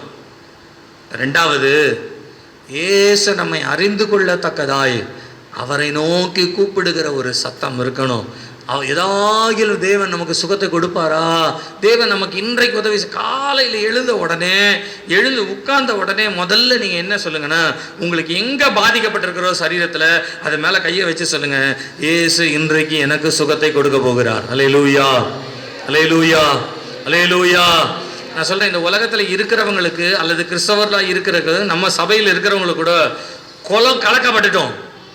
ஒரு குளம் வேணும், ஒரு தூதன் வேணும், அவன் வந்து கலக்கனாதான் சுகம் உண்டாகும் அப்படின்றது உலகத்துல யாருக்கு வேணாலும் இருக்கட்டும். ஆனா நமக்கு ஒரே ஒரு விதத்துல சுகம் இருக்கு, இயேசுன்னு கூப்பிட்டா சுகம் கிடைக்கும். அல்லேலூயா, அல்லேலூயா, அல்லேலூயா. இயேசுன்ற நாமத்திலேயே நமக்கு சுகம் உண்டு. நீங்க சரீர சுகம் மாத்திரம் அல்ல, நீங்க லூக்கா எழுதின சுவிசேஷம் 13ஆம் அதிகாரம் 11 முதல் நீங்கள் அப்படியே அந்த வசனங்களை தொடர்ந்து 16 வரையில நீங்க அப்படியே வாசிட்டே வந்தீங்கன்னா, 18 வருஷமாய் தன் சரீரத்திலே மிகுந்த ஒரு வேதனை சுமந்து கொண்டிருந்த ஒரு ஸ்திரீ, வேதம் சொல்லுகிறது 18 வருஷமாய் கூனியாய் இருந்தவள், சற்றேனும் நிமிர முடியாதபடிக்கு. அப்படின்னா நீங்க யோசிச்சு பாருங்க, 18 வருஷமா இந்த அம்மா கூனியாவே நடந்து வருது. எல்லாரும் பார்க்குறாங்க. இந்த சபையில் அந்த அம்மா ஒருத்தவங்க வருவாங்களே, அவங்க அதாவது கூனி ஒருத்தவங்க வருவாங்க, கூனியாக வருவாங்களே, முடமா வருவாங்களே, வியாதியோட, அந்த மாதிரி அடையாளப்படுத்தப்பட்ட ஒன்று. வியாதி என்ன பண்ணாங்களோ தெரியல, என்ன பாவமோ தெரியல, அதனால அவங்களுக்கு அப்படி இருக்கு. என்ன சாபமோ தெரியல, அவங்க குடும்பத்தில் அப்படி இருக்கிறாங்க. அப்படி பாவம் சாபம் பேசுகிற நாட்களிலே வாழ்ந்த அந்த சகோதரி 18 வருஷமாய் ஒரு நாள் இயேசு அந்த ஜெப ஆலயத்திற்குள்ளே வந்தாராம். வந்து வேதம் சொல்லுகிறது, அந்த கூனியாய் இருந்தவளை கர்த்தர் சுகப்படுத்தினார். கவனிங்க, நான் இதில் ஒரு குறிப்பை சொல்றேன், சம்பவம் உங்களுக்கு தெரியும்.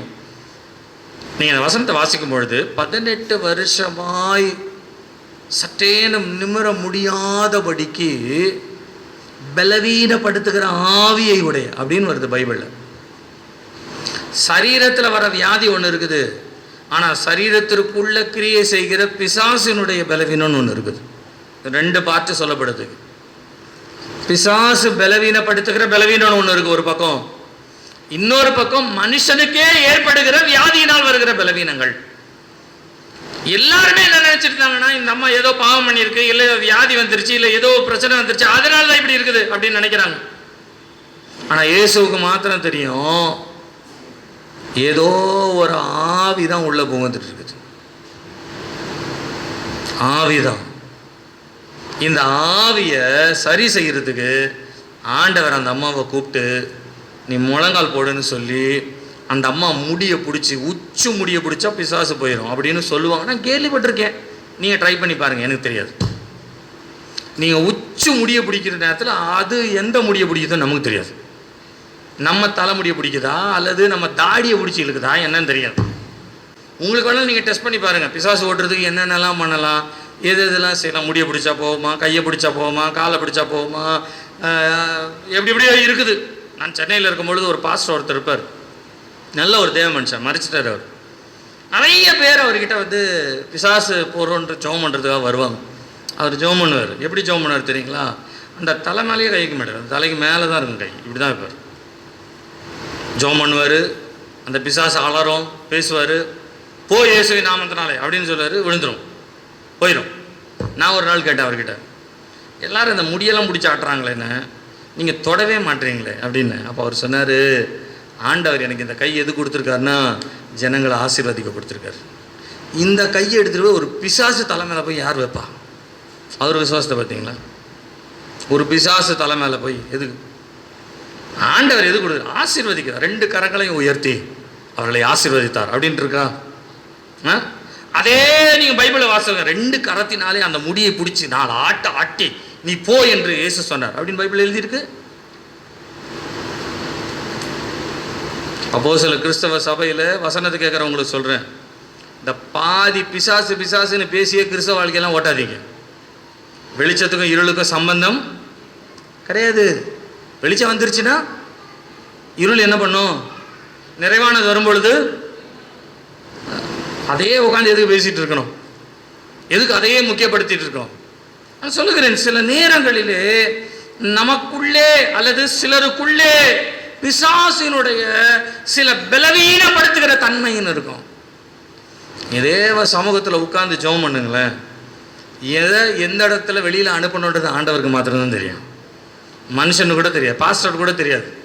அந்த ஜெப ஆலய தலைவன் ஒருத்தர் இருக்கிறார், பரிசேயன், அவர் கூட பார்த்துருப்பார் அடிக்கடி. இந்த அம்மா ஓய்வு நாளில் வந்து நின்ன உடனே இயேசு சுகப்படுத்தணும்னு பரிசேயனுக்கு கோவம் வந்துருச்சான். ஓய்வு நாளிலே சுகப்படுத்துகிறீர், கோவம் வந்துருச்சு. படுக்கை எடுத்துக்கொண்டு போன ஓய்வு நாளிலே செய்கிறீர். பாருங்க, அவனுக்கு என்ன வைத்தறிச்சல் நமக்கு தெரியல.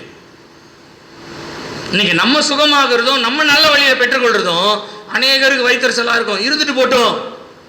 ஆனாலும் நான் சொல்லுகிறேன், நம்முடைய ஆண்டவர் எந்தெந்த வியாதிகளிலே பிசாசுகளினாலே பிணைக்கப்பட்டிருக்கிறார்களோ அந்த வியாதியிலும் பிசாசினுடைய கரத்திலிருந்தும் பிணைக்கப்பட்டிருக்கிற ஒவ்வொருவரையும் நம்முடைய ஆண்டவர் விடுவிக்க வல்லவராயிருக்கிறார். அல்லேலூயா, அல்லேலூயா.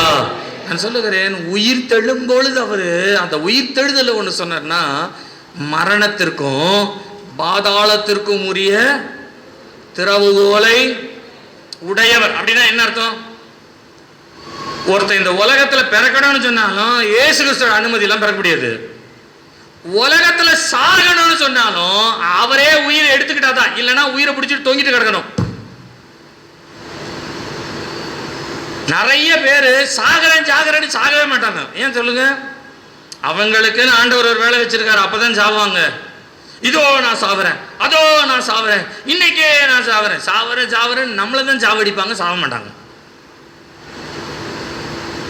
ஆண்டவர் சொல்றாரு, மரணத்தினுடைய திறவுகோலை நான் விசுவாசிகள் ஆகிய உங்களுக்கு சொல்லுகிறேனே. நிறைய பேருக்கு அந்த மரண பயம் எப்பவுமே இருக்குது. செத்து போயிடுவோமோ, ஏதாவது ஆயிருமோ. நான் சொல்றேன், இயேசு கிறிஸ்து அனுமதிக்காம ஒண்ணுமே ஆகாது. ஆமென் சொல்லுங்க. அவர் அனுமதிக்காம ஒன்றும் ஆகாது. அவரை கேட்காம உங்க சரீரத்திற்குள்ள இருக்கிற வியாதியா இருந்தாலும் சரி, வியாதியை உண்டாக்குகிற பிசாசா இருந்தாலும் சரி, எதுவா இருந்தாலும் சரி, அவருடைய அனுமதி இல்லாம உள்ள வர முடியாது. அவர் அனுமதி இல்லாம வெளியில போக முடியாது. நீங்கள் ரட்சிக்கப்பட்டவங்க, ஞானசானம் எடுத்தவங்க, தேவனோட உடன்படிக்கை பண்ணவங்க, உங்கள் வாழ்க்கையில் எப்படிங்க பிசாசு வரும்? எனக்குள்ள பிசாசு வரான்றது எப்படி நீங்கள் சொல்ல முடியும்? கர்த்தரின் பட்சத்தில் இருக்கும் பொழுது மனுஷன் எனக்கு சொல்லுங்க, என் கிட்ட ஆண்டவர் இருக்கார், எனக்குள்ள இருக்கார், என்னோட இருக்கார் அப்படின்னு சொன்னா வெளியில இருந்து எந்த ஒரு கிரியை என்னை தொட முடியாது. ஆமென் சொல்லுங்க. அல்லேலூயா. இயேசு கிறிஸ்துவனுடைய சரித்திரம் இப்படியாய் சொல்லுகிறது. அவர் ஒரு உயிர்த்தெழுதலுடைய அழைப்பை கொடுக்கிறார். ஒரு உயிர்த்தெழுதலுடைய அழைப்பை நமக்கு கொடுப்பதற்கு என்னவென்று சொன்னால், உங்கள் வாழ்க்கையில் இருக்கிற பாவத்திலிருந்து நீங்கள் உயிர் பெற முடியும் என்ற ஒரு அழைப்பை கொடுக்கிறார். உங்கள் வாழ்க்கையிலே உள்ள எல்லா பிணைப்புகள் மத்தியிலிருந்தும் நீங்கள் உயிர்த்தெழ முடியும் என்ற ஒரு அழைப்பை கொடுக்கிறார். கடைசியாக நீங்கள் மூன்றாவதாக நான் உங்களுக்கு சொன்னேன், அவர் எல்லா பரிதபிப்பிலிருந்தும் பாரத்திலிருந்தும் கர்த்தர் நம்மை உயிர்த்தெழ செய்கிறவராய் இருக்கிறார். அல்லேலூயா, அல்லேலூயா, அல்லேலூயா. கவனிங்க, ஒரு 10 நிமிஷம் இருக்கு. 10 நிமிஷத்தில் ஒரே ஒரு காரியத்தை மாத்திரம் சொல்லுகிறேன். யோவான் எழுதின சுவிசேஷம் 1ஆம் அதிகாரம் 47, 48 வசனத்தை வாசிப்பீர்களானால் நாத்தான்வேலை குறித்து ஒரு வார்த்தை சொல்லப்படுகிறது. பிலிப்பு நாத்தான்வேல் இடத்திலே வந்து சொல்லுகிறார், தீர்க்க தரிசிகள் எழுதி இருக்கிறவரை கண்டேன், அவர் நாசரேத்தின் ஊரானாகிய நசரேனாகிய இயேசு கிறிஸ்து அப்படின்னு சொல்கிறார். சரிங்களா? அப்போது நாத்தான்வேல் கேட்குறார், நாசரேத்திலிருந்து ஏதாவது நன்மை உண்டாகுமா, நாசரேத்திலிருந்து ஏதாவது நல்லது நடக்குமா அப்படின்னு கேட்குறார். அதுக்கு என்ன அர்த்தம் தெரியுங்களா? உங்களுக்கு தெரியும் நினைக்கிறேன், நான் ஏற்கனவே சொல்லியிருக்கேன். நாசரேத் அப்படின்றது அந்த நாட்களிலே போர் யுத்தம் செய்தவர்களில் அவருடைய வாழ்க்கையில் சிலருக்கு கை கால் ஒடிந்து முடமாகி அவர்கள் டிசேபிள் அப்படின்னு சொல்லுவாங்க இல்லைங்களா, கை கால் உடைஞ்சிருக்கும், அல்லது குருடாக இருப்பாங்க, அல்லது ஏதாவது மண்டை உடைஞ்சிருக்கும். அந்த மாதிரி யுத்தத்திலே ஏதோ ஒன்றை இழந்தவர்கள் இவங்களெல்லாம் போய் அதான் பண்ணாதீங்கப்பா, விட்டுருங்கப்பா அப்படின்னு சொல்லக்கூடிய ஒரு இடம் இருக்குதுன்னா நாசரேத் அந்த நாளில். அப்போது ஒன்றுமே உதவாத, ஒன்றுமே கிடைக்காத, அதுவே மோசமான ஒரு பட்டணம், அந்த இடத்துலேருந்து நன்மை உண்டாகுமா அப்படின்னு கேட்குறாரு. அப்போது இதுக்கு மேலே பிலிப்புக்கு பதில் சொல்கிறதுக்கு முடியல, அதனால் நீயே வந்து பாரு அப்படின்ட்டார். அவர் இயேசு கிறிஸ்துவை காண வரும் பொழுது இயேசு கிறிஸ்து சொல்லுகிறார், இதோ கபடட்ட உத்தம இஸ்ரவேலன் என்று சொல்லுகிறார். அப்போ நாத்தான்வேல் கேட்குறார், நீர் என்னை எப்படி அறிவீர் அப்படின்னு கேட்குறார். அப்போ இயேசு கிறிஸ்து நாத்தான்வேல் இடத்துல சொல்கிறாரு, பிலிப்பு உன்னை கண்டு அழைப்பதற்கு முன்பாகவே நீ அத்திமரத்தின் கீழ் இருக்கும் பொழுதே நான் உன்னை கண்டேன்னு சொல்கிறார். இப்போ கவனிக்க, இன்றைக்கு ஒரு சப்ஜெக்ட் நம்ம பார்ப்போமே, அத்திமரத்தின் கீழ் இருக்கிறதுனா என்ன? ஏன் இயேசு அதை சொல்கிறாரு? ஏன் அதை முக்கியப்படுத்தணும்? வேதத்தின்படி அத்திமரத்தின் கீழ் இருப்பது என்று சொன்னால் அதற்கு ஒரு அர்த்தம் உண்டு. நீங்கள் வேதத்தில் வாசிங்கன்னா நிறைய பேர் மரத்துக்கு கீழே இருக்கிற அனுபவங்கள்லாம் இருக்கும். யாரையாவது சொல்லுங்கள், மரத்துக்கு கீழே இருந்தவங்க. நியாயாதிபதிகள் 4ஆம் அதிகாரம் 5, 6 வசனத்தை வாசிங்கன்னா, தெபோராள் பேரிச்ச மரத்தின் கீழ் இருந்தாள். பேரிச்ச மரத்தின் கீழ் இருந்தால் பேரிச்ச மரத்தின் கீழ் இருக்கிறவர்கள் அடையாளம் என்னென்னா, நியாயம் விசாரிக்கிறவங்க தான் பேரிச்ச மரத்தின் கீழ் இருப்பார்கள். அது ஒரு அடையாளம். நீங்கள் 1 சாமுவேல் 14ஆம் அதிகாரம் 1-2 வசனங்களிலே நீங்கள் வாசிப்பீர்கள். ஆனால் ஜனங்கள் எல்லாம் மாதுள மரத்தின் கீழ் இருந்தார்கள்னு எழுதப்பட்டிருக்கு. சவுலுடைய காலங்களிலே மாதுள மரத்தின், ஏன்னா பெலிஸ்தியர்லாம் வராங்கன்றதுனால பயந்து போய் மாதுள மரத்தின் கீழ் இருந்தார்களா. மாதுள மரத்தின் கீழ் இருந்தார்களானால் நாங்கள் பயந்திருக்கிறோம் என்பது அதற்கு அடையாளமா. ஏனென்றால் பெலிஸ்தியர் எதிர்த்து சண்டை போடுவதற்கு இவர்களிடத்தில் எந்த விதமான ஆயுதமும் கிடையாது. சவுலுடைய காலத்தில் சவுலுக்கும் யோனத்தான் கையில் மாத்திரம் தான் ஆயுதம் இருக்குது, மற்ற யார் கையிலையும் இல்லை. அதனால் எப்படி சண்டை போட போகிறோன்ற ஒரு பயத்திலே அவர்கள் இருந்த இடம் மாதுளம் மரத்தினுடைய கீழாக. 1 ராஜாக்கள் 4ஆம் அதிகாரம் 25வது வசனத்திலே சாலமோனுடைய நாட்களிலே அவரவர் தங்களுடைய திராட்சை செடியினுடைய திராட்சை தோட்டத்தினுடைய நிழலிலே இருப்பார்கள் என்று சொல்லப்படுகின்றது. அப்படியானால் திராட்சை தோட்டம் என்று சொன்னால், திராட்சை என்று சொன்னால் சந்தோஷத்திற்கும் சமாதானத்திற்கும் அது அடையாளமாக இருக்கிறது. இப்போ நம்ம இடத்துக்கு வரும், அத்தி மரத்தின் கீழ் என்று சொல்லப்படுகிறது. அத்தி மரத்தின் கீழாக இவர் இருந்தார் என்று சொன்னால் அது பழைய ஏற்பாட்டு காலத்தின்படியான ஒரு அடையாளம். 2 அடையாளங்கள் உண்டு. ஒன்று உபவாசித்து ஜெபித்து தேவனை தேடுகிறதற்கு அடையாளம் அத்தி மரத்தின் கீழ் இருப்பது. அந்நாட்களிலே உபவாசிக்கிறவர்கள், ஜெபிக்கிறவர்கள், தேவனை தேடுகிறவர்கள் எல்லாரும் அத்தி மரத்தின் கீழாக அவர்கள் உபவாசித்திருப்பார்களாம், தங்கி இருப்பார்களாம். அப்படியானால் ஆண்டவர் சொல்றாரு, பிலிப்பு உன்னை அழைப்பதற்கு முன்பாகவே நீ அத்திமரத்தின் கீழாக ஒரு விடுதலைக்காக, ஒரு நன்மைக்காக நீ காத்திருந்தது, ஆவலாயிருந்ததை நான் அறிந்திருக்கிறேன். சரிங்களா? இதே அத்திமரத்தின் கீழாக இருப்பதற்கு இன்னொரு அர்த்தமும் சொல்லப்படுகிறது. என்ன அப்படின்னா, பிள்ளை இல்லாத தாய்மார்கள் அல்லது பிள்ளை இல்லாத பெண்கள் தங்களுக்கு பிள்ளை பிறக்க வேண்டும் என்பதற்காய் அந்த நாட்களிலே அத்திமரத்தின் கீழே அவர்கள் தவம் இருப்பார்களாம். அத்திமரத்தின் கீழே தவம் இருப்பார்கள். தங்களுக்கு ஒரு பிள்ளையை தர வேண்டும் என்பதற்காக அதை மிக முக்கியமாய் சரித்திரத்திலே சொல்லப்படுகிறது, அத்திமரத்தின் கீழ் அவர்கள் இருப்பார்களாம். நீங்க இந்த அர்த்தத்தோட கூட நீங்க நாத்தான்வேலை இயேசு கிறிஸ்து சொல்லும் பொழுது எது சொல்றாருன்னா, யார் யாருக்கெல்லாம் பிள்ளை பிறக்க வேண்டுமோ, பிள்ளை வேண்டுமோ, அவர்கள் காத்திருக்கிற ஒரு இடத்திலே நீ காத்திருக்கிறாய். நான் உனக்கு சொல்லுகிறேன், நீ உன் தாயின் வயிற்றுக்குள்ள இருந்து பிறப்பதற்கு முன்பாகவே நான் உன்னை அறிந்திருக்கிறேன். அதுக்காக தான் அத்திமரத்தின் கீழ் இருந்து அப்படின்னு சொல்றார். நான் 2 உதாரணங்களை உங்களுக்கு சொன்னேன். சரித்திரத்தில் சொல்லப்படுகிற சில அவர்களுடைய என்ன சொல்றது, அவருடைய வழிமுறையிலே அது சொல்லப்படுகிறது. ஒன்று, ஜெபிப்பது, உபவாசிப்பது, கர்த்தருக்கு காத்திருப்பது, அதற்கு அடையாளம். 2வது, தனக்கு ஒரு பிள்ளை உண்டாக வேண்டும் என்று கர்த்தரிடத்தில் வேண்டிக் கொள்ளுகிற ஒரு இடம் அத்திமரம். நீ உன் தாயின் வயிற்றிலே உருவாகும் முன்பாகவே நான் உன்னை அறிந்திருக்கிறேன் என்று சொன்னார். அல்லேலூயா, அல்லேலூயா. அப்படியானால் பாருங்க, ஏதோ ஒரு பாரம், ஏதோ ஒரு தேவை, ஏதோ ஒரு கஷ்டம், ஏதோ ஒரு சஞ்சலத்தை மனதில் வைத்து கொண்டிருக்கிற ஒரு நாத்தான்வேலை பார்த்து ஆண்டவர் சொல்லுகிறார், நீ எங்க இருந்தன்னு எனக்கு தெரியும். பிலிப்பு அழைப்பதற்கு முன்பாகவே நான் உன்னை அறிந்திருக்கிறேன். நான் உனக்கு சொல்லுகிறேன், நீ என்னை கண்டதை பார்க்கிறோம், இன்றைக்கு நீ காண்கிறதை பார்க்கிறோம், பெரிதான காரியங்களை இனிமேல் நீ காண்பாய். அல்லேலூயா, அல்லேலூயா. நான் சொல்லுகிறேன், நம்முடைய வாழ்க்கையில் எந்த துக்கமாக இருந்தாலும், எந்த சஞ்சலமாக இருந்தாலும், நீங்கள் இயேசு என்கின்ற ஆண்டவரை உங்களுடைய முகத்தை அவருக்கு நேராய் திருப்புவீர்களானால், நான் உங்களுக்கு மகிழ்ச்சியோடு சொல்லுகிறேன், நீங்கள் எந்த துக்கத்தில் இருக்கிறீர்களோ அந்த துக்கத்தில் இருக்கும் முன்பாகவே இயேசு உங்களை அறிந்திருக்கிறார். அந்த துக்கத்திலிருந்து இயேசு உங்களை விடுதலையாக்க வல்லவராய் இருக்கிறார். அல்லேலூயா, அல்லேலூயா.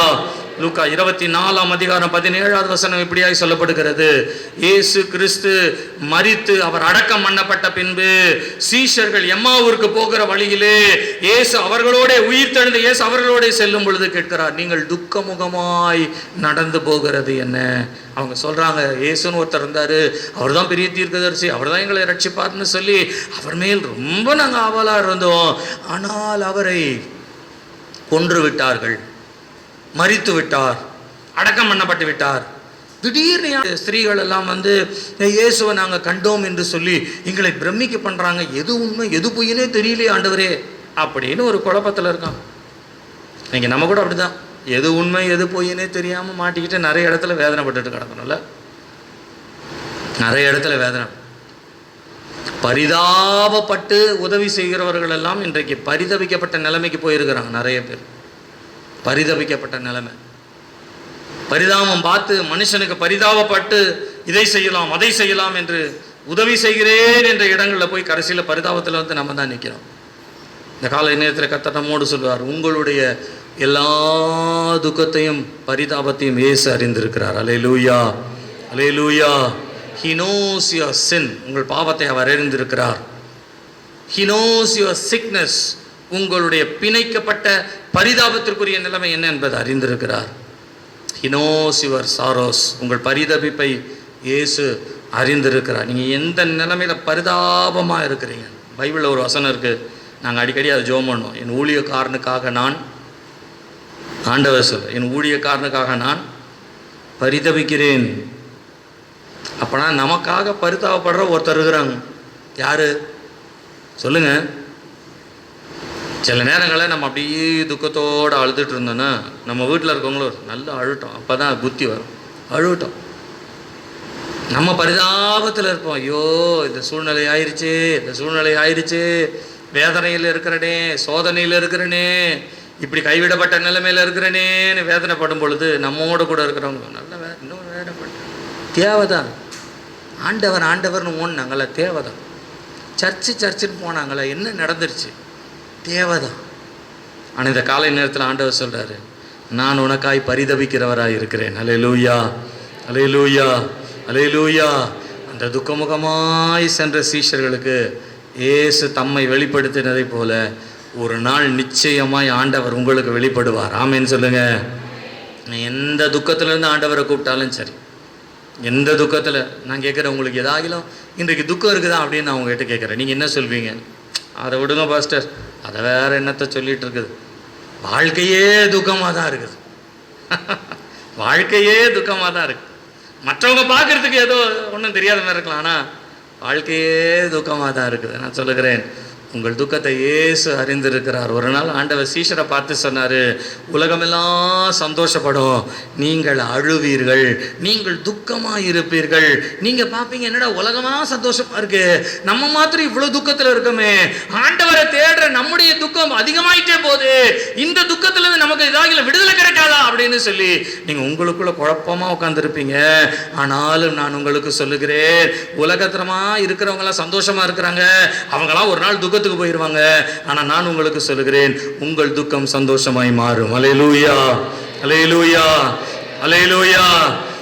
இந்த 3 காரியமும் நடக்கிறது ஒரே ஒருத்தரால் தான், இயேசு. இயேசு. நம்ம எல்லாரும் எழுந்து நிற்போமா? ஒரு 5 நிமிஷம் இருக்கு, எழுந்து நிற்போமா? அந்த இயேசுவை நோக்கி கூப்பிட போறோம். நம்முடைய பாவத்தை அவர் போக்க போகிறார். நாம் எங்கே பிணைக்கப்பட்டிருக்கிறோமோ அந்த பிணைப்பிலிருந்து இயேசு நம்மை விடுதலையாக போகிறார். நீங்கள் எந்த இடத்துல பரிதாபமாக இருக்க நினைக்கிறீங்களோ அந்த பரிதாபத்திலிருந்து கர்த்தர் உங்களை மீட்க போகிறார். விசுவாசிக்கிறீங்களா? இந்த ஆகஸ்ட் மாதம் ஒரு அற்புதம் நடக்க போகுது. இந்த ஆகஸ்ட் மாதத்தில் கர்த்தர் ஒரு அற்புதத்தை செய்ய போகிறாரு. முடியறதுக்குள்ளே ஒரு அற்புதத்தை நான் காண போகிறேன். என்னோடய வாழ்க்கையிலுடைய எல்லா பாவ காரியங்களிலிருந்து நான் விடுதலையாக போகிறேன். எல்லா பிணைப்பிலிருந்து விடுதலையாக போகிறேன். நான் பரிதபிக்கப்பட்ட நிலைமையிலிருந்து கர்த்தர் என்னை தூக்கி எடுக்க போகிறார். எத்தனை பேர் விசுவாசிக்கிறீங்க? எத்தனை பேர் நம்புறீங்க? எத்தனை பேர் இயேசுவை நம்புறீங்க? அவர் உங்களை விடுதலையாக்க போகிறார். அந்த இயேசு கிறிஸ்துவினுடைய நாமம் நம்மை விடுதலையாக்க போகிறது. ஓ ஹல்லேலூயா, ஹல்லேலூயா. நல்ல கரங்களை உயர்த்தி இயேசு கிறிஸ்துவினுடைய நாமத்தை நோக்கி இயேசுவே என்று கூப்பிடுவீர்களா? எல்லாரும் இயேசுவே, இயேசுவே, ஹல்லேலூயா. இயேசு நாமம், இயேசு நாமம், இயேசு நாமம், இயேசு நாமம், இயேசு நாமம், இயேசு நாமம் வாழ்கவே. இயேசு நாமம், இயேசு நாமம், இயேசு நாமம், இயேசு நாமம், இயேசு நாமம், இயேசு நாமம் வாழ்கவே. அவர் நாமமே மதுரவரே, அவர் நாமத்தில் சுகமுண்டு. அவர் நாமமே மதுரவரே, அவர் நாமத்தில் சுகமுண்டு. இயேசு நாமம், இயேசு நாமம், இயேசு நாமம், இயேசு நாமம், இயேசு நாமம், இயேசு நாமம் வாழ்கவே. இயேசு நாமம், இயேசு நாமம், இயேசு நாமம், இயேசு நாமம், இயேசு நாமம், இயேசு நாமம் வாழ்கவே. அவர் நாமமே மதுரமதே, அவர் நாமத்தில் சுகமுண்டு. அவர் நாமமே மதுரமதே, அவர் நாமத்தில் சுகமுண்டு. இயேசு நாமம், இயேசு நாமம், இயேசு நாமம், இயேசு நாமம், இயேசு நாமம், இயேசு நாமம் வாழ்கவே. இயேசு நாமம், இயேசு நாமம், இயேசு நாமம், இயேசு நாமம், இயேசு நாமம், இயேசு நாமம் வாழ்கவே. இயேசுவே, இயேசுவே, உம்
சேர்த்து சொல்லுவோம்.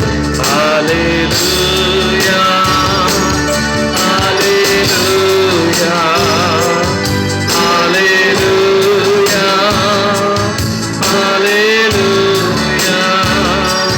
யாவே ஹல்லே, ஹல்லேலூயா, யாவே ஹல்லே, ஹல்லேலூயா, யாவே ஹல்லே, ஹல்லேலூயா, யாவே ஹல்லே, ஹல்லேலூயா, யாவே ஹல்லே, ஹல்லேலூயா, யாவே ஹல்லே, ஹல்லே. நல்ல கரங்களை உயர்த்தி இயேசுவே உம் நாமமே உயரணும். அல்லேலூயா, இயேசுவே உம் நாமமே பெருகணும். அல்லேலூயா, உங்கள் நாமம் உயரணும், இன்று மேன்மை அடையணும். பாடுவேன், பாடுவோம், அல்லேலூயா. உங்கள் நாமம் உயரணும், மேன்மை அடையணும். பாடுவேன், பாடுவோம், அல்லேலூயா. இயேசுவே உம் அருகினிலே ஆவலா வருகிறேன். இயேசுவே உம் அருகினிலே ஆவலா வருகிறேன். என் நேரமும் எந்தன் சுவாசம் உம்மையே துதித்திடுவே. எந்நாளுமே எந்தன் வாழ்க்கை உந்தன் மகிமையை பாடிடுவே. கரங்களை உயர்த்தி சேர்ந்து சொல்லுவோம். இயேசுவே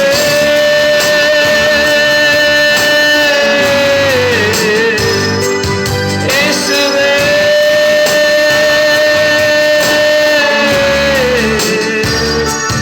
இயேசுவே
இயேசுவே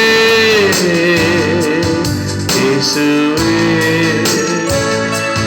இயேசுவே வரலாறு சரித்திரத்தின்படியாய் சொல்லப்படுகிறது. இயேசு பாவத்திற்காக தம்மையே ஒப்பு கொடுத்து பாவத்திலிருந்து விடுதலையாக்கினார். ஓ, பிணிகளிலிருந்து விடுதலையாக்கினார். பரிதபிக்கப்பட்ட நிலைமையிலிருந்து ரட்சிக்கிறவராய் இருக்கிறார். அந்த ரட்சகரை இன்றைக்கு அந்த ரட்சிப்பை நமக்கு தருவார் என்ற விசுவாசத்தோடு நம்ம எல்லாரும் கரங்களை தட்டி கதரை சோதரிப்போம்.